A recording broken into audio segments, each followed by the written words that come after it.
Chercheurs et chercheuses de vérité, salam alaikum. Je fais une nouvelle vidéo parlant des gens du paradis, soi-disant que les musulmans seront majoritaires. Quand je dis musulmans, c'est musulmans hadithistes, on est bien d'accord. Parce que la majorité, si tu additionnes les chiites et les sunnites, ils représentent 99%, et les hébardites aussi, ils représentent 99% de la communauté musulmane. Donc quand je dis musulmans, c'est comme quand je dis juif. Juif, c'est les talmudistes. Hein, c'est les talmudistes, c'est-à-dire chez eux, la majorité sont associateurs. Chrétiens, pareil. C'est ceux qui disent que Isa est fils de Dieu. Donc c'est des associateurs. Quand on dit chrétiens, juifs, musulmans, tous les trois, majoritairement, sont des associateurs. Donc quand je dis musulmans, voilà, je fais référence aux musulmans hadithistes. Parce que le vrai musulman, c'est le soumis à Allah, il existe dans toutes les communautés, j'ai déjà fait une vidéo là-dessus. Al-Muslim, ce n'est pas celui qui dit La ilaha illallah Muhammad Rasulullah, j'ai déjà fait une vidéo là-dessus, je ne vais pas revenir. Donc, les musulmans aujourd'hui, hadithistes, font la même erreur qu'ont fait les juifs et les chrétiens. Ils disent que le paradis sera rempli d'arabes et que la langue parlée majoritaire sera la langue arabe, puisque ça sera les majoritaires. Donc elle sera à majorité arabe. Donc c'est les arabes qui auront le paradis. C'est leur délire. Hein. Et ils ont fait que faire la même erreur qu'ont fait les juifs et les chrétiens, parce qu'il y a un verset là-dessus qu'ils ont dit que le paradis est à nous. Ils ont dit que le paradis est à nous et que les chrétiens l'ont dit, les juifs l'ont dit. Nous allons déjà sortir 3 versets et après je vais vous dire ce que je pense de tout ça. Premier verset. Qu'est-ce qu'il dit Allah subhanahu wa ta'ala? Et ils ont dit, nul n'entrera au paradis que juif ou chrétien. Voilà leur chimère. Bon, voilà leur chimère. Tilka amaniyuhum, c'est-à-dire voilà leur désir. Ou voilà leur l'amani, ouais, voilà leur désir. Dit, donnez votre preuve si vous êtes véridique. Maintenant, moi je dis aux sunnites hadithistes aujourd'hui, donnez vos preuves que c'est vous qui entreront au paradis et qu'elle sera ni aux juifs ni aux chrétiens. Donnez vos preuves du Coran. J'attends les commentaires. Allah répond par le 112. Il te dit, non, Bella. Mais quiconque soumet Allah son être tout en faisant le bien. Attention, man amana amila salihan, bel man aslama wajhu lillah wa muhsin. D'accord? Ça revient toujours, c'est-à-dire il faut croire en Allah et faire le bien. En faisant le bien. C'est-à-dire remettre son être, se soumettre à Allah, ce n'est pas exclusif aux musulmans. Hein. Se soumettre à Allah, ça, c'est dans toutes les communautés. On peut se soumettre à Allah et faire le bien. C'est-à-dire ne pas être associateur. Aura sa rétribution auprès de son Seigneur, pour eux, nulle crainte. Alors, quand il dit, alors il te dit, Bala man aslama. Il n'a pas dit minkum ou minhum. Bala man aslama wajhu lillah. C'est-à-dire, c'est fa'amma, quiconque. Quiconque, c'est dire général. Quiconque soumet à Allah son être tout en faisant le bien. Il n'a pas dit quiconque d'entre vous ou quiconque d'entre eux. C'est-à-dire quiconque. On va aller dans le deuxième verset.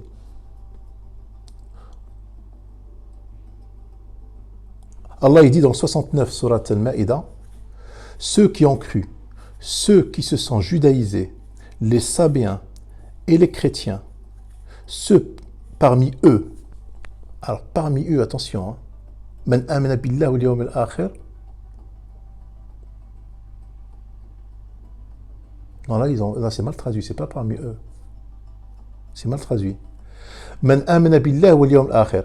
Alors ceux qui croient en Allah et au jour dernier, justement, il n'a pas dit parmi eux. C'est-à-dire que de manière générale, justement, ça rejoint le verset que je vous ai cité un instant, c'est-à-dire que quiconque, c'est de manière générale. Alors là, ils ont mal traduit, ils ont dit parmi eux. Alors, ceux qui ont cru, ceux qui se sont judaïsés, les sabéens et les chrétiens, ceux qui croient en Allah au jour dernier et accomplissent les bonnes œuvres, pas de crainte pour eux, et ils ne seront point infligés. Voilà. Donc pour Allah, que tu sois juif, chrétien, musulman, de toutes les communautés confondues, qui que tu sois, Hein? Man amana billah wal yawm al-akhir. C'est-à-dire que si tu crois en Allah, alors quand Allah t'a expliqué qu'est-ce que ça veut dire croire en Allah dans d'autres versets. Croire en Allah, j'ai fait plein de vidéos là-dessus. Croire en Allah, ce n'est pas comme font les sunnites, comme font les juifs ou les chrétiens, c'est pas ça. Alors, ceux qui croient en Allah et accomplissent des bonnes œuvres, c'est-à-dire tu fais le bien sur terre, des bonnes œuvres. C'est ça les conditions que Allah te montre. Alors les gens, ils ont dans leur tête, les bonnes œuvres, c'est faire la salat, la zakat, la siyam, ils se focalisent là-dessus. Non, c'est pas ça les bonnes œuvres. Les bonnes œuvres, c'est de faire du bien autour de toi. C'est d'améliorer les choses. D'accord? Et d'éviter de faire du mal, bien sûr. Troisième verset. Alors le troisième verset est très puissant. Le 123 surat An-Nisa. Ceci ne dépend ni de vous. Alors Allah te dit dans le 122. Et quant à ceux qui ont cru et fait de bonnes œuvres, toujours la croyance, croire en Allah et faire de bonnes œuvres. C'est-à-dire que la religion, elle est juste là pour te guider. C'est un guide, c'est un sirat, c'est un chemin qui te montre comment marcher droit, la religion. Mais le but ultime, c'est de croire en Allah, seul bien sûr, et de faire des bonnes œuvres. Donc je ne répète pas ce que j'ai dit dans les anciennes vidéos, que veut dire croire en Allah, que veut dire faire des bonnes œuvres, et ainsi de suite. Alors, nous les ferons entrer bientôt au jardin sous lequel coulent des ruisseaux pour y demeurer éternellement. Promesse d'Allah en vérité, et qui est plus véridique que la parole d'Allah.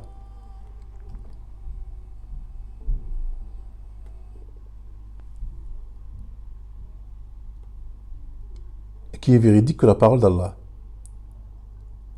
Ceci ne dépend ni de vos désirs, ni des désirs des gens du livre. D'accord? Quiconque fait un bien, quiconque, de manière générale, quiconque fait un mal sera rétribué pour cela et ne trouvera en sa faveur ne trouvera en sa faveur hors d'Allah ni Ali ni secoureur. Et quiconque, homme ou femme, fait de bonnes œuvres, tout en étant croyant,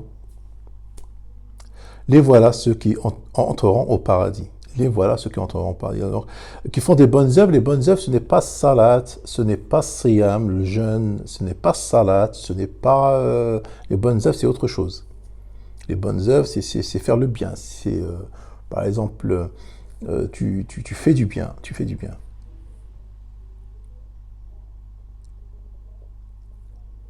Et on ne leur fera aucune injustice, fût-ce d'un creux de noyau de date. Donc il t'explique dans le 125, qui est meilleur en religion que celui qui soumet à Allah son être, tout en se conformant à la loi révélée et suivant la religion d'Abraham, homme de droiture. Et Allah avait pris Abraham pour exemple.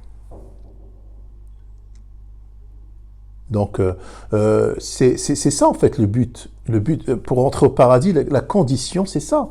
C'est croire en Allah et faire des bonnes œuvres.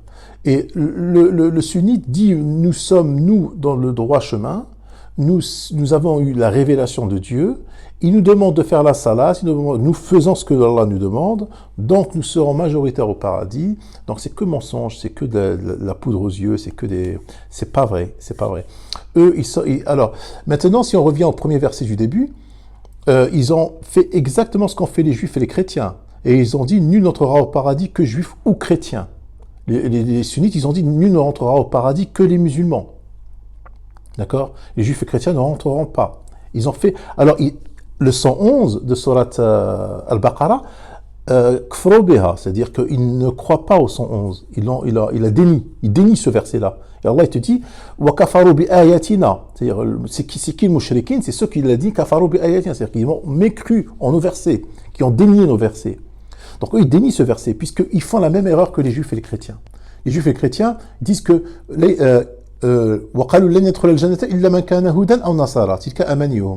eh ben, les musulmans aussi disent la même chose. Nous rentrons au paradis que les musulmans, que les sunnites. Les musulmans sunnites, même pas les chiites, hein, parce que pour eux, c'est que les sunnites qui rentreront au paradis. Alors les chiites, ils vont dire aussi la même chose, il n'y a que les chiites qui rentreront au paradis. Donc, c'est des conneries tout ça. La vérité, puisque c'est une chaîne de vérité, la vérité, et le but de cette vidéo, c'est de vous expliquer que le paradis sera un ensemble de minorités des communautés, toutes les communautés, il y aura une minorité que Allah aura choisie, qu'Allah sauvera, comme il a sauvé dans l'arche de Noé, et ces minorités formeront les gens du paradis. Voilà, ils formeront les gens du paradis. C'est des minorités un peu partout.